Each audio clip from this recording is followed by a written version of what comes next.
001 is our drug that's currently in the clinic treating patients. We released some data in January about how well the trial was going. All patients were able to continue their chemotherapy treatment without stopping. It's a big deal. People don't realize when you go through EGFR chemotherapy treatment, over 30% of patients have to stop their treatment because of these horrible lesions that take over the body. And over 70% of patients get these horrible lesions. So we're one of the first drugs that are in the clinic to address this unmet need. It's $1 billion opportunity in our mind. We think, this has tremendous value to other companies who are developing chemotherapy and EGFR.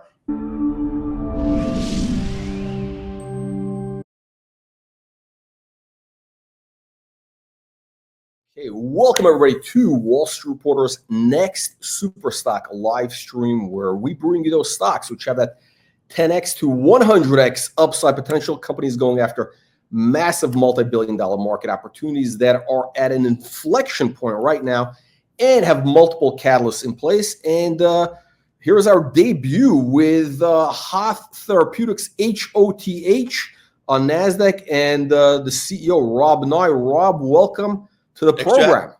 Appreciate you having me on. Look forward to talking to the audience, telling everybody about Hoth Therapeutics and the opportunities that we're working on. Absolutely, Rob.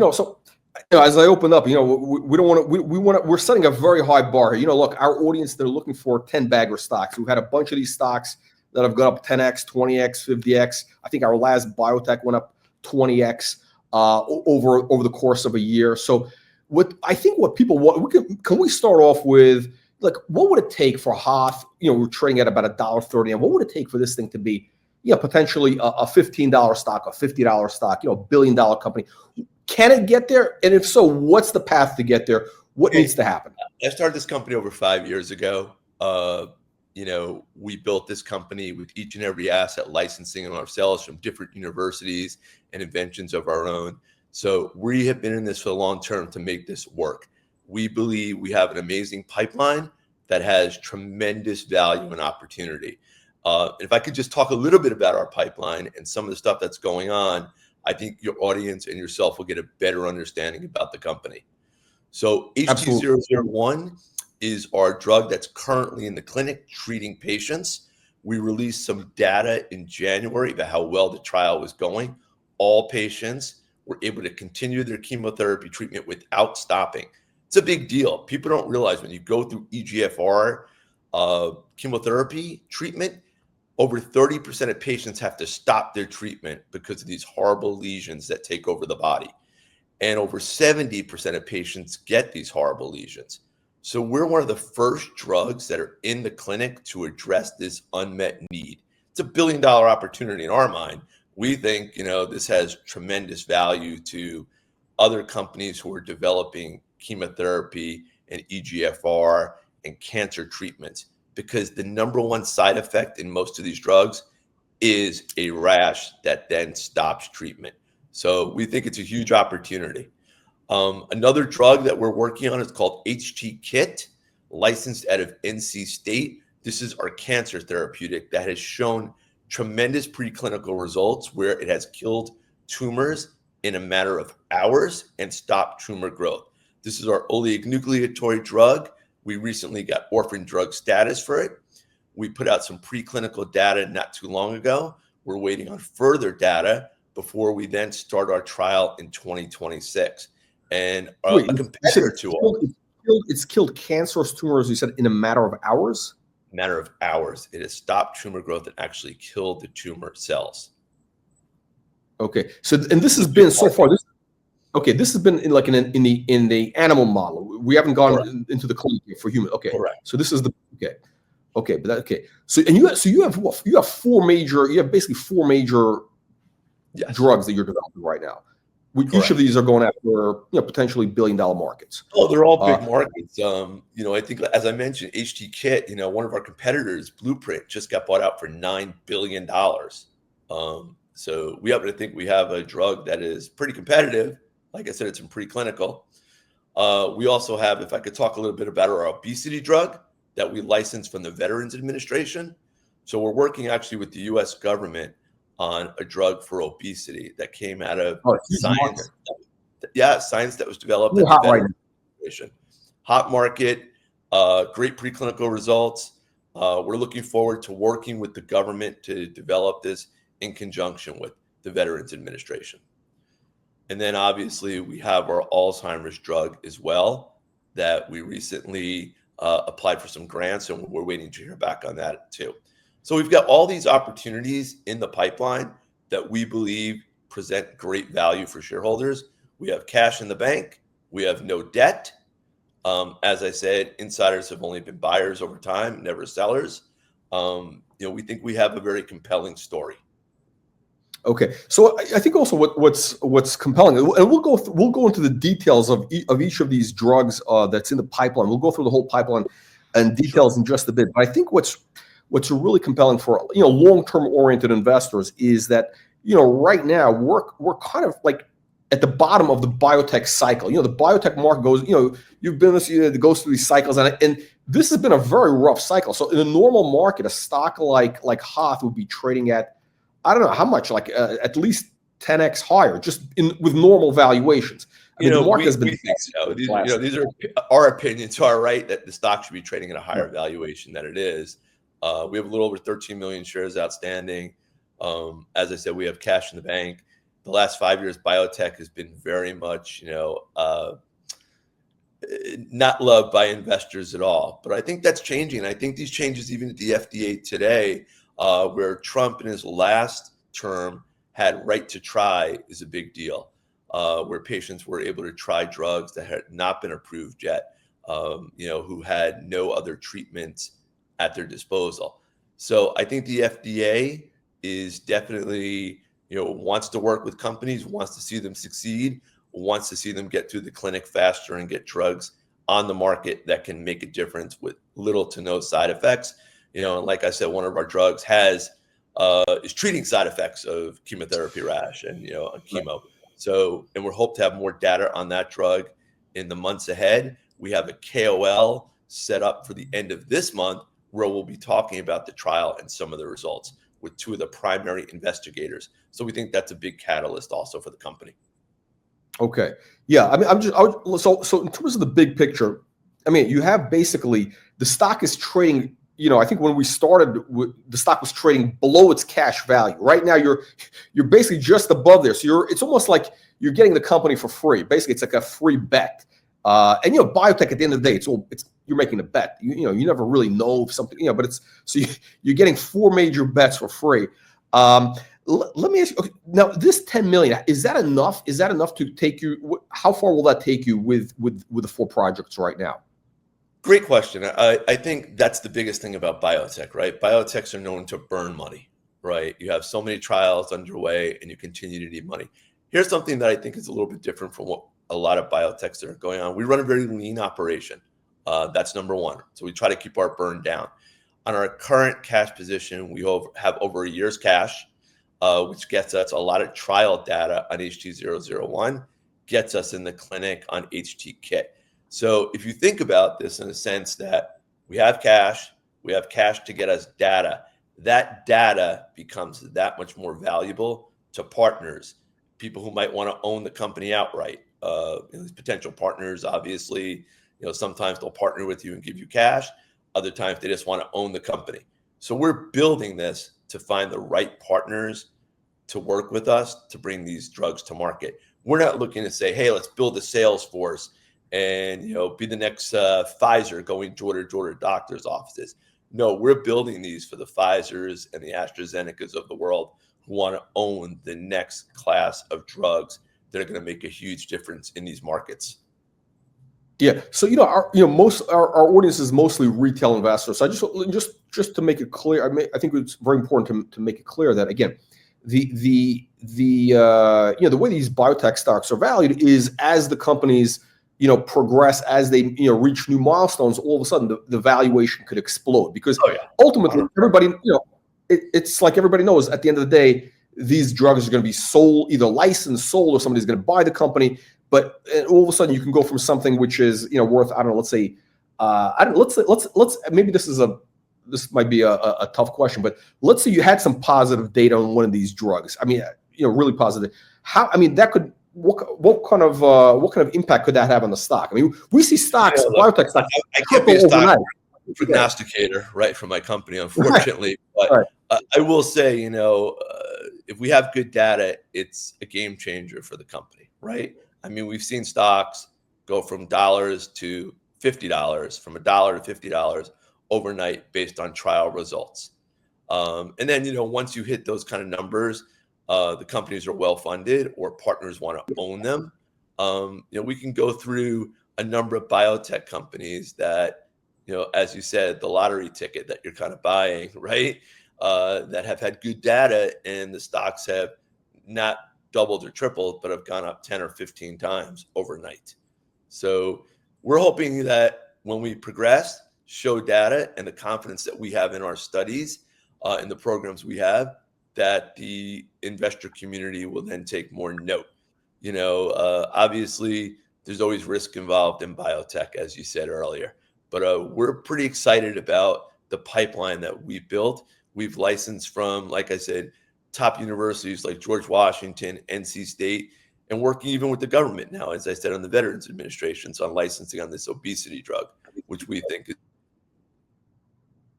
is a big deal. And then we're looking, how can we move into, like Europe and move our trial along quicker in Europe, because that's a place that, gets patients enrolled quickly as well. And there's opportunity there to license throughout these different geographies, not just the US. Okay, good. Yeah, I think our internet froze for a second. Okay, so I'm glad we're back here. This is it's really the stock is in a very compelling situation right now. Again, like everything is lined up. I look at these things as, okay, what's an asymmetric? Looking at this as an investor, I look at this as, okay, this is an asymmetric setup. You got a company trading at near cash value. You got the market that's at the bottom of the biotech market is at the bottom of the cycle. There's a lot of catalysts for it to move up. The stock has multiple catalysts. Everything is really there. I like also the charts. The charts look great. Not that means anything for the fundamentals. Okay, it's what's also I should add is Hoth.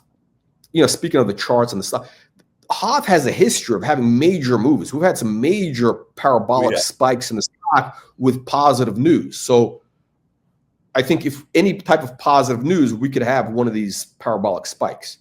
In January, our stock was under $1, and one day it went to 380, I believe, on 400 million shares traded. So we've had these, days where the stock has had these parabolic moves. So well noted, and that was on some trial data.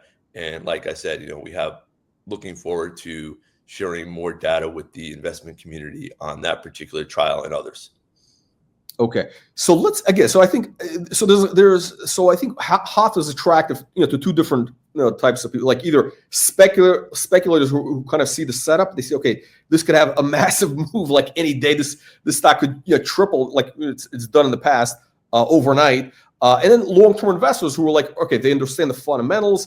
They're looking at the whole program, and they see kind of the path to this being potentially 10 bag or more down the road. So let's go into the details. Let's go through each of your programs, and maybe you can give us some of the fundamentals, and also what are the milestones for each one of these? What are the key milestones that we could look forward to?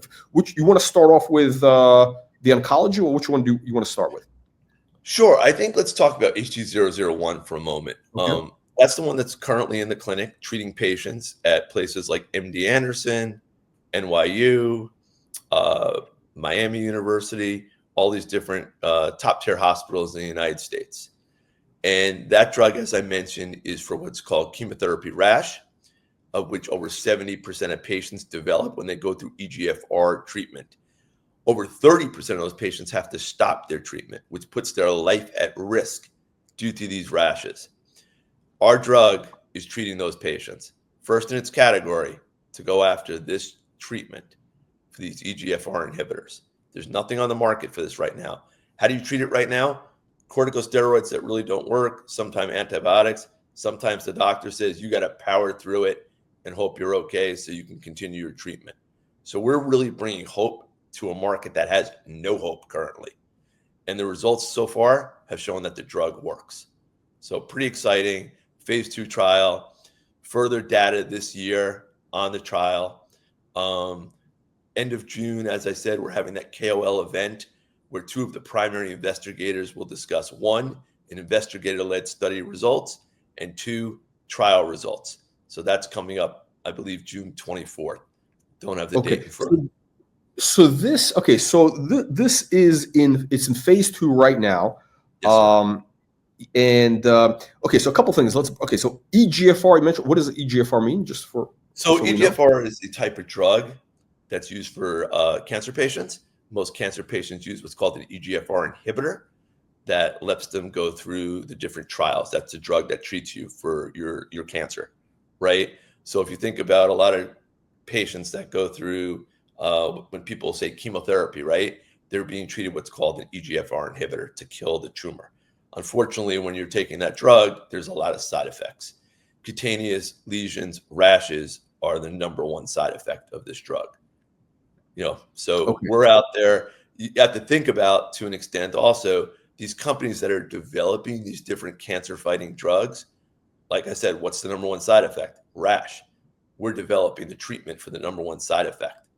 We're allowing patients to continue their treatment, to not have to stop.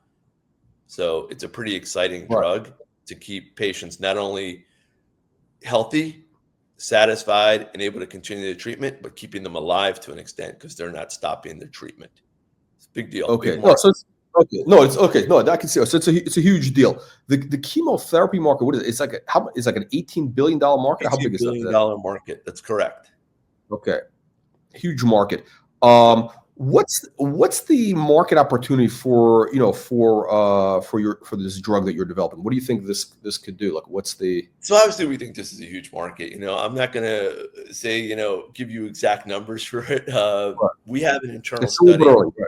Yes, we have an internal study that shows it to be, something that could obviously propel the company to much greater heights, whether through us commercializing the drug, but more one of the larger pharma companies wanting to own this. If you think about it, if you're a large pharma company and this is the #1 side effect you have, and you own the drug, you own the market, right? What drug do you want to be treated with? I want to be treated with the drug that they have the side effect for. So pretty big deal, pretty big market. And as I said, if you look at the current trial results that we announced, great results, great efficacy, great safety profile, and we hope to have more data in, end of this month and then later throughout the year as well. So the more data we get, the more valuable the drug becomes, the more valuable the company becomes, obviously. Yeah. Okay. So in terms of the catalyst coming up, what you want to go through some of the things. Maybe if people can jot down some notes, like they could put it on the watch list for when this happens. There's certain things I can talk about, certain things that I can't, obviously, right? So we did announce that we want to expand the program so more patients have the right to use the drug. So I think that's a catalyst that we can look forward to, that investors could see that that's happening. Sort of a right to try type program for those docs who say, hey, I need to use this. I'm not in a clinical trial, but my patient really needs this.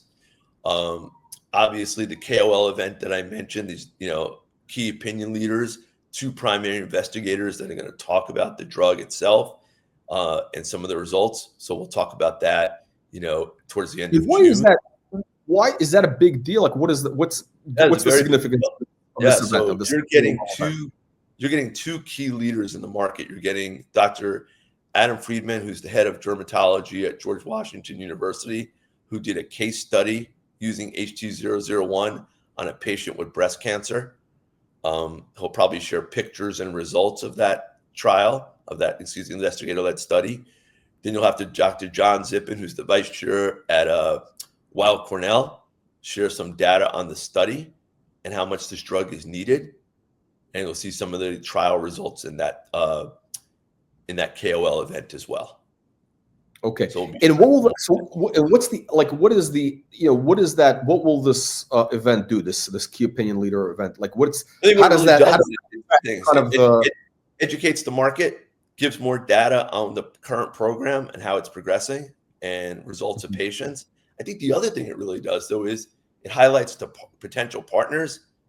We get, these docs who are key opinion leaders in this whole market themselves addressing this and talking about how promising the drug is or the results of the trial thus far. So I think that's a big deal, credibility-wise, results-wise, and having these two docs that I said are key leaders in their market. Okay. I guess the idea is also to kind of, tee up this for, to bring in potential partners, like one of these pharma companies, 100%. maybe they want, that's the whole, okay. Yeah. Okay. And So that's a big, I'll move to another one of the drugs if that's okay. I'd like to talk a yeah. little bit about the obesity market because we know the Okay. obesity market is Hot on market. fire lately. Companies are getting bought left and right for multi-billion dollars, even ones that are preclinical. So your investors could look up obesity preclinical buyouts and you'll see there's been a lot of them. We have a drug that we licensed recently a few months ago from the Veterans Administration of the US government for obesity. And that drug is also being used for liver disease as well. And we have the rights for that too. But we're focused right now on the obesity. So Okay. we hope to further work with the US government to bring that drug to market through more preclinical work and then eventually the clinical trials. But, I think it's a credibility to the company that we're working with an agency at the US government that has great oversight and where the technology has been, developed. And we look forward to working with the VA and talking to them further how we could help veterans with their obesity and, treat them concurrently with the VA. So we look forward to announcing some further working relationships, hopefully with the VA shortly. Okay. And And then is that okay if I go on I to was HT Kit? oh no. Yeah. I'm go through. I'm checking off the whole list. Yeah. So we got the obesity. We got the dermatology. Okay. Go ahead. Yeah, keep HT going. Kit is our tumor fighting drug. Real super exciting. That's out of NC State. Preclinical results, as I mentioned, it's probably one of our most exciting drugs. Preclinical results that show killing the tumors within hours of the drug being taken in animal studies. We got orphan drug status for this, which, you apply for the FDA. It's a rigorous process. The FDA granted us that. Our next stage of the trial, which we hope to announce, later this year, is we're starting the primate study. So as soon as we start the primate study, show the safety that the animals are surviving or we're killing the tumors in them, we move to the human stage of HT Kit. HT Kit's a huge opportunity. There's no doubt about this. As I mentioned, Blueprint got bought for $9 billion. Ionis is also, an oligonucleotide company that's developed using the same type of format of delivery method of drugs, is a $7 billion company. So we need some success here to show in HT Kit, and that propels us dramatically. And then the other drug I'll just bring up is our Alzheimer's drug, which we recently did a study at Washington University in St. Louis. And we're waiting to hear back on some further data on that in the next month or two ahead that we look forward to sharing with the market. And as I mentioned, our current plan allows us to get through the next 18 months without, burning all our cash. So, we're not going to sit here and say, we're going to need money tomorrow, because we're funded in a way that allows us to move our pipeline forward this year in a really good way and have significant data to share with the market. Yeah, no, that's a big deal. I think, the big thing with companies in the biotech space is, they may have, the great science or whatever, but if they don't have the cash, they can't move these things forward, and then they have to do a lot of dilution, and so you don't have that risk. Yeah, I'm not looking. We're not looking to raise money at 80 cents a share, $1 a share. It's just not what we're looking to do. We believe in the company. I think the biggest thing is for us also in trying to explain this is we have a very clean cap table, right? We don't have millions of warrants outstanding. We don't have any debt. We've kept the company very clean, its balance sheet, and continue to do so and work hard on that. And we're, like I said, we're very thorough in keeping the company running, where we're not burning loads of cash on multiple programs that cannot move forward. We take each program at a step and say, okay, where can we move to get the most amount of data, most bang for a buck, most return for our investors. Okay. Yeah. See, like your background is it was in banking. Like, what's your because you take a different approach. You're right. Okay. I was an So, analyst for quite a while. Okay, so you understand the concept of was, I guess, maximizing shareholder value, right? I do. So the company, Yeah, I mean, that's, I guess. I think there's look, I think there's three roles to this job, right? The number one role is to develop these therapeutics to get returns for our investors, right? There's a public company role where we have to be very careful on how we spend our money, how we raise our money, and how we put it forward to the best programs that give us the best opportunity to be successful. And the third part of it, quite honestly, is, an investor myself, communicating to the market on what we're doing so they better understand what we're working on today and for tomorrow. No, it's very, very important. Now, okay, so let me ask you this: you have these 4 programs, or actually technically 5, with the obesity drug. How do you how do you choose which programs that to pick up? How do which is it, it's an opportunistic approach? Like, what's the strategy behind it? And are you going to add more programs? Yeah, I don't see us adding more programs right now. I mean, our goal right now is we've got a really great pipeline. How do we monetize what we have, right? How do we know which programs to allocate dollars to? And we started a subsidiary wholly owned by the company called Maryville.ai. So we use Maryville.ai, which is wholly owned by Hoth Therapeutics, put the programs all into an AI database that we kind of use NVIDIA for that. And we say, okay, here are the programs. Which ones need these dollars? Which ones give us closest to patient data?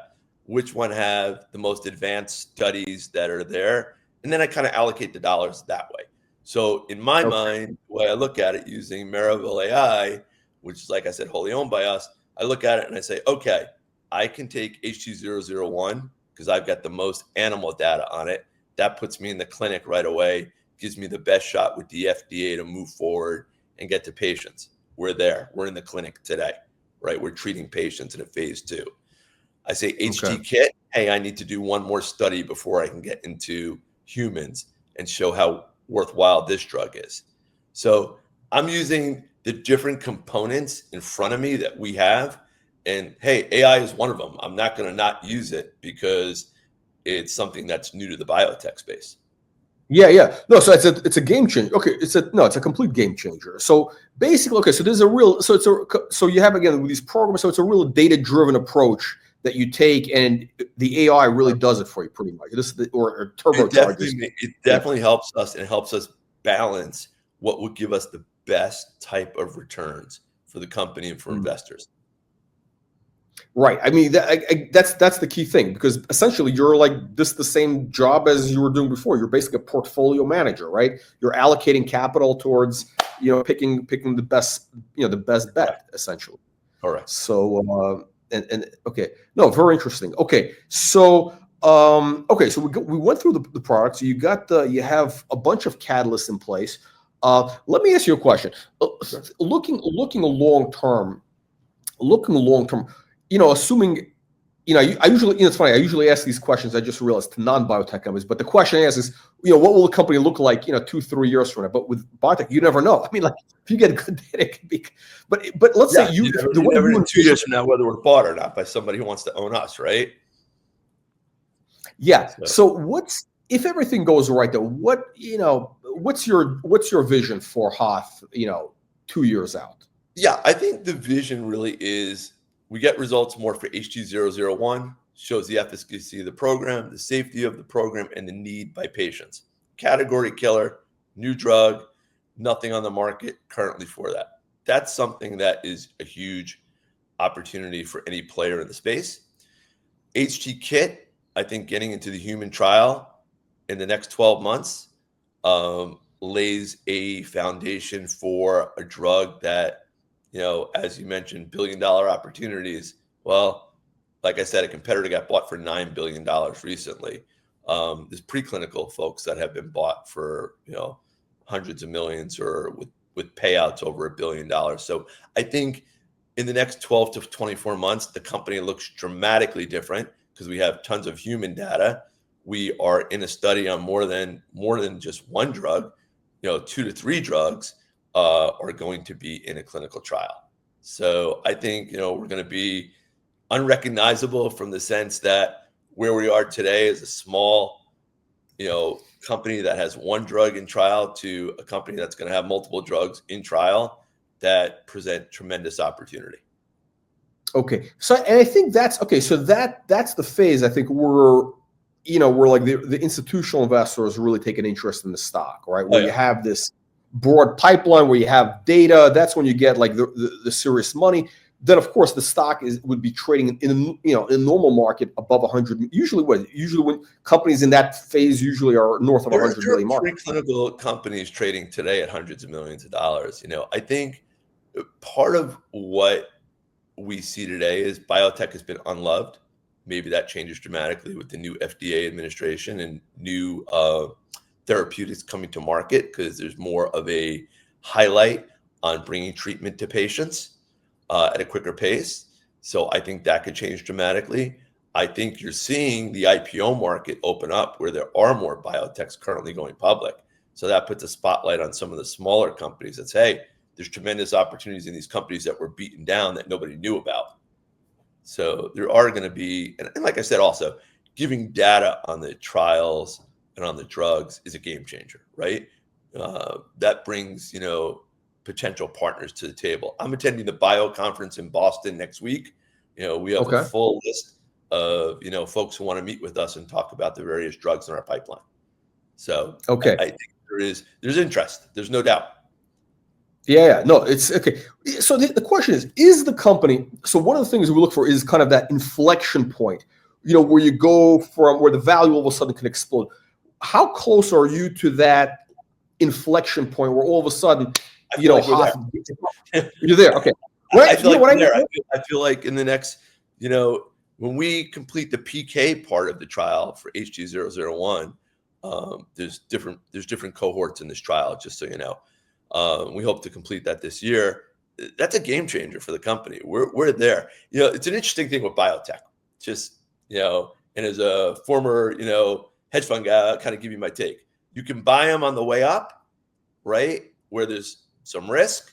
You could buy them when they go from 1 to say 50, and then you say, okay, the risk is out of it. I'd rather buy it at 50, right? Right. So there's always, there's two ways to look at it. It's being educated on this marketplace, where the drugs are, what the development looks like, where these drugs came from. I think we have some powerhouse universities that we work with that have done preclinical work and inventions for us. So I like to think we did a good job vetting our pipeline. I think we use great experts who are going to bring success to our pipeline as well. Right. No, so yeah, like as you said, there's two ways to play these things. Either you buy when, again, it's been de-risked, when there's already the data, but then the stock at that point is, could be $50, or you buy here where there's a lot of risk, but you're getting it. The stock is $1.30 or whatever it is, right? So it's like, right, you're buying the risk, right? 100%. Okay, so we're basically at this moment. Okay, let's talk about over the next let's call it 90 days, right? 90 days out. What, maybe we can recap. You mentioned some of the catalysts, but let's recap. What could investors look for? Actually, how about 60 days? I mean, I think a lot of people in our audience they don't have patience. They can't wait 3 months. Well, what are the key catalysts that you have for, let's call it, between now and 60 days? As I mentioned, end of the month, the KOL leader that we're going to talk about the trial, some of the results, some of the investigator-led studies, talking about HG001, how it's working, what the results look like. Working on HG kit, more preclinical results we hope to share with the marketplace. Also our clinical plan. VA, Like I said, we're trying to look for partners who want to work with us on that particular drug on obesity, working further with the government on it. We hope to put something in place with them shortly where we're developing the drug in conjunction with them, with using their resources and ours. So those are just three things that we could look at. But these are all things that are going to make a difference to the investment community, because they'll see what we're working on and that there's tangible results. So I hope to share these things in the next 60 days when we have more, pen to paper, and we could talk about some of these opportunities a little bit more. Okay, so I guess John, I guess you addressed some of John's questions. The news flow, basically, I guess he's asking about the news flow. Yeah, I mean, look, so, I can only, we can only share what we can share that's public, right? We have to, everything has to be, market public data. So as I said, giving John an answer, when we're going to get more trial updates. I think that we put out that announcement that you saw recently is going to talk a little bit more about the trial results for HG001 and give investors a better idea where we are and what some of the results look like. Like I said, we have these key opinion leaders who are investigators in the trial who could talk a little bit more about what's going on, and they could also talk about some of the science if investors or partners have further questions on mechanism of action, how these drugs work, if they have side effects themselves. I think these are important developments that we're looking to share. Okay, so the bottom line is there should be we should be seeing a steady pace of news flow. Hey, I think we're one of the more communicative companies in the market. We try to communicate with our investors. We take the calls. We update as things change. Whether it's trial results, preclinical results, partnerships, we look to share each and every aspect of what's going on in the company. We want to communicate. We want our investors to know we're in this together, and sharing the data as we get it, or how we're working to progress the programs.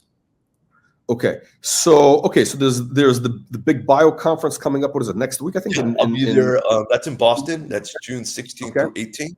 We've got, like I said, a full schedule. We're looking forward to meeting various players in the state and possible partners as well.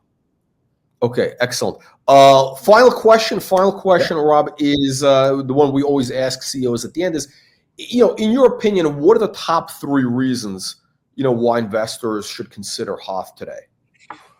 Look, I think there's tons of opportunities in the market each and every day, which is great. I mean, it gives investors, whether you're a tech investor, an energy investor, or a biotech investor, so plethora of ideas and opportunities. I think we put together a great pipeline, that's touching different ends of the market, whether it's the chemo rash drug, whether it's obesity, or our cancer drug that's shrinking tumors, right? It's killing tumors. I think we have a great amount of scientists that have developed these programs and put their life's work into it, that we're now taking to the next steps to develop. And like I said, we're close. We're close on data. We're close on getting more patients in the trial. We're close on getting HT-Kit enrolled where patients are using it. And patients are currently using HT001 today. I don't think there's a lot of companies that have as many shots on goal, that have great opportunities ahead of them, that have a clean cap table, that presents, the type of opportunities that we think we have. But I'm obviously biased as the CEO, but I put my life into this the last 5 years. So I want to, I'm in here to make this a long-term success. Excellent. Okay. On that note, Rob, I want to thank you, and we'll catch up with you probably after the next major news announcement. We'll have you back on, hopefully with answer some more investor questions. Great having you on, Rob. Thank you, and good luck at the Boston conference. Thanks, Jack. Appreciate your time. Appreciate the all the folks also listening. Great. Thank you, everybody. We'll see you on the next one. Thank you. Bye now.